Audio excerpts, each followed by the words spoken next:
नमस्कार, मैं विशाल। एक बार फिर से आप सभी का स्वागत है। आगे मैं एक टर्म यूज करूंगा, मास्टर स्ट्रोकवादी। अब आप कहेंगे कि मास्टर स्ट्रोकवादी आप किस दिन नहीं बोलते हो, तो भैया आप जल्दी में तो नहीं है। मैं आपको मास्टर स्ट्रोकवादी क्या होते हैं पहले वो बता देता हूँ, काफ़ी शॉर्ट में। आगे मैं बताऊंगा। तो ये मास्टर स्ट्रोकवादी क्या होते हैं? ये मास्टर स्ट्रोकवादी वो होते हैं जिनके बाप फिक्स नहीं होते। आप पूछेंगे कैसे? जो इनकी अम्मियां होती हैं, जिनको आजकल ये अम्मी जान भी बोलने लगे होंगे, क्योंकि आज का मास्टर स्ट्रोकवादी कल का आप जानते हैं। तो जब ये शाम को लौटते हैं तो इनकी अम्मी चिंता में होती है। क्यों? क्योंकि उन्हें डर होता है कि कहीं आज कोई नया बाप तलाश कर लाया होगा। तो इनके बाप फिक्स नहीं होते और ये अपनी अम्मी का चरित्र हनन करते हैं। अब जैसे क्या करते हैं, कोई भी नेता है, क्या करेंगे? उसके खिलाफ खूब बड़बोलेपन करेंगे। जब वो अपना पार्टी छोड़ने वाला होगा तो पूछते हैं कि पुराना ट्वीट डिलीट करना पड़ेगा क्या? तो ये कब किसको अपना बाप मान ले, इनको नहीं पता होता। तो ये होते हैं मास्टर स्ट्रोकवादी, जो कि अद्भुत इनका क्लास है। किसी चीज से जोड़ना ठीक नहीं है, इनकी एक अलग ही क्लास है। उस क्लास को ये एंजॉय करता है। अब आते हैं मुद्दे पर। मुद्दा है साध्वी प्रज्ञा सिंह ठाकुर, जो कि आप जानते हैं कि उनको कितना प्रताड़ित किया गया था। साध्वी प्रज्ञा सिंह ठाकुर को क्यों प्रताड़ित किया गया आप जानते हैं? 26/11 हुआ। 26/11 के बाद जो ये पूरा दीनी तबका था वो घिर गया था। उस समय एक टर्म यूज हो रहा था, all Muslims are not terrorist but every terrorist are Muslims. उसको काउंटर करने के लिए कांग्रेस ने एक थ्योरी गढ़ी, हिंदू आतंकवाद। उसके लिए एक किताब भी लिखी गई थी, 26/11 आरएसएस की साजिश, जिसे लिखा था अजीज बर्नी ने। हालांकि मैं कई बार जिक्र कर चुका हूं। जब उस पुस्तक का विमोचन चल रहा था, उसमें बाकी लोग तो थे ही, चाहे वो दिग्विजय सिंह हो, महेश भट्ट हो, मदनी हो, अजीज बर्नी हो या फिर कृपा शंकर सिंह हो। कृपा शंकर सिंह आज भारतीय जनता पार्टी के नेता है। अब सवाल ये है, जिनको खुद के लिए सम्मान ना हो, क्या वो दूसरों को सम्मान दिलाएंगे या उसके सम्मान की रक्षा करेंगे? जिसका जवाब है नहीं। तो जिन लोगों के पास अपना खुद का सम्मान नहीं है, वो आपके सम्मान के बारे में क्या सोचेंगे? अब जो हिंदू आतंकवाद की बात होती है, उसको प्रूव करने के लिए कई लोगों को फर्जी तरीके से गिरफ्तार किया गया और उनसे पीट पीट कर को बुलवाया जा रहा था कि उन्होंने ब्लास्ट किया है। उसमें एक नाम थी साध्वी प्रज्ञा सिंह ठाकुर भी, एक थे परमवीर सिंह, मुंबई के पुलिस कमिश्नर, काफी चर्चा में आए थे, शरद पवार के चहेते थे। उस समय साध्वी प्रज्ञा सिंह ठाकुर के साथ जो बेसिक प्रोटोकॉल होता है पुलिस का, कि महिला पुलिसकर्मी लगाई जानी चाहिए थी, उन्होंने महिला पुलिसकर्मी भी नहीं लगाए थे। इनको बेल्ट से पीटा गया, ब्लू पिक्चर दिखाए गए, इतना प्रताड़ित किया गया। वो परमवीर सिंह जब उद्धव ठाकरे की सरकार बनी तो कमिश्नर बना दिए गए, सरकार के चहेते थे। बाद में जब मामला फंस गया तो उन्होंने उद्धव ठाकरे सरकार के खिलाफ मोर्चा खोल दिया। तब मास्टर स्ट्रोकवादियों ने उस परमवीर सिंह को, जो इन्हीं के आज पार्टी के सांसद है, साध्वी प्रज्ञा सिंह ठाकुर, जिस परमवीर सिंह ने इतना प्रताड़ित किया, ये मेरा आरोप नहीं है, ये साध्वी प्रज्ञा सिंह ठाकुर का आरोप है। उसकी ये वाहवाही करने लगे थे, उसको डिफेंड करने लगे थे, क्योंकि उद्धव सरकार के खिलाफ परमवीर सिंह ने मोर्चा खोल दिया। तो इस तरह मास्टर स्ट्रोकवादियों की प्रजाति होती है।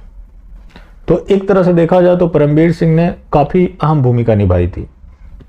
उस समय के गृह सचिव थे आर.के. सिंह, मोदी सरकार में आज पावर मिनिस्टर है। जब ये सत्ता में आए, चलिए जो कांग्रेस ने किया, आप कभी गरीब रहे हो या कोई भी आपके साथ बुरा वक्त चल रहा हो, कोई आपको प्रताड़ित कर रहा हो, किसी ने आपके बाप की पिटाई की हो, जब आप सक्षम हो जाएंगे तो उस चीज़ का बदला लेंगे या उन लोगों को प्रोत्साहित करेंगे या उनको पुरस्कृत करेंगे। जाहिर सी बात है कि आप अपना हिसाब चुकता करेंगे। अब क्या हुआ कि जो उसमें उस समय कांग्रेस के चहेते थे वो बीजेपी के चहेते बन गए। बीजेपी को अगर हिंदू आतंकवाद से इतनी समस्या थी तो बीजेपी ने उसकी जांच क्यों नहीं कराई? वो एक बहुत बड़ी साजिश थी। कसाब जो जिंदा पकड़ा गया, जिससे कि पर्दाफाश हो गया, कलावा बांध कर आया था, कहां से इतनी प्लानिंग हुई? उसके बारे में भारतीय जनता पार्टी चाहती तो जांच करा सकती थी।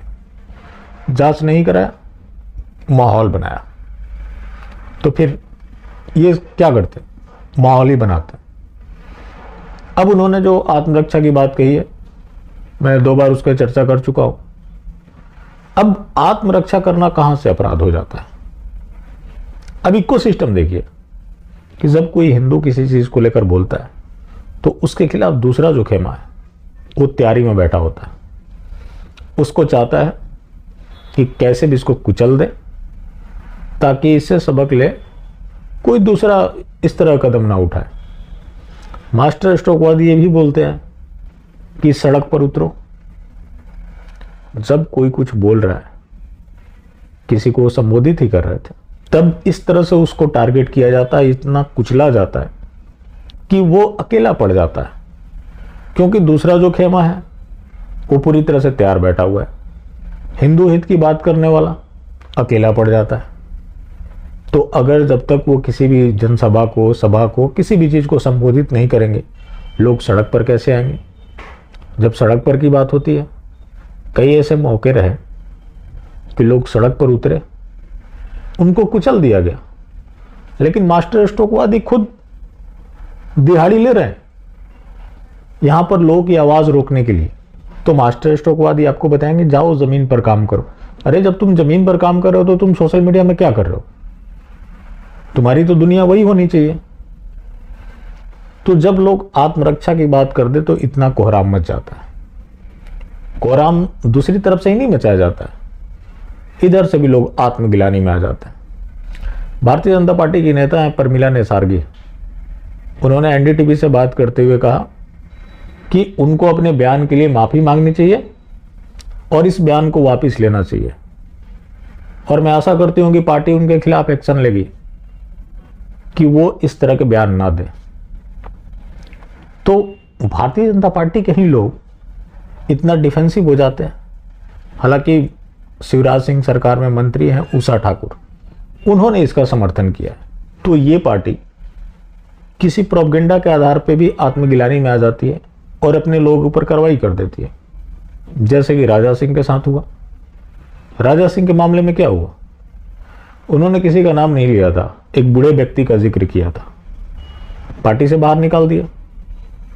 इन्होंने किसी बूढ़े व्यक्ति का जिक्र तो नहीं किया, लेकिन इन्होंने सिर्फ आत्मरक्षा की बात कर डाली, उसको लेकर कोहराम मच गया और बीजेपी में 2 फाड़ हो गया। अभी हालांकि बीजेपी इनके खिलाफ शायद ही कार्रवाई करे। अगर उसे हिंदुत्व के मुद्दे पर चुनाव लड़ना है तो ये बयान उसके फायदे में। अगर बीजेपी ने ये सोच लिया हो कि हमें सबका साथ सबका विकास के नाम पर चुनाव लड़ना है, तब हो सकता है कि उनके ऊपर कार्रवाई कर दे। लेकिन वैसे 2024 में चुनाव है और इनका मुद्दा फिर वही पुराना रहेगा। हिंदुत्व के नाम पर चुनाव लड़ेंगे और चुनाव के बाद हिंदुओं को कुचलेंगे, उनको जातियों में बांटने के लिए तरह तरह के नए नए अध्यादेश लाएंगे, नए नए कानून बनाएंगे, नए नए आयोग बनाएंगे। तो ये इनकी रणनीति चल रही है।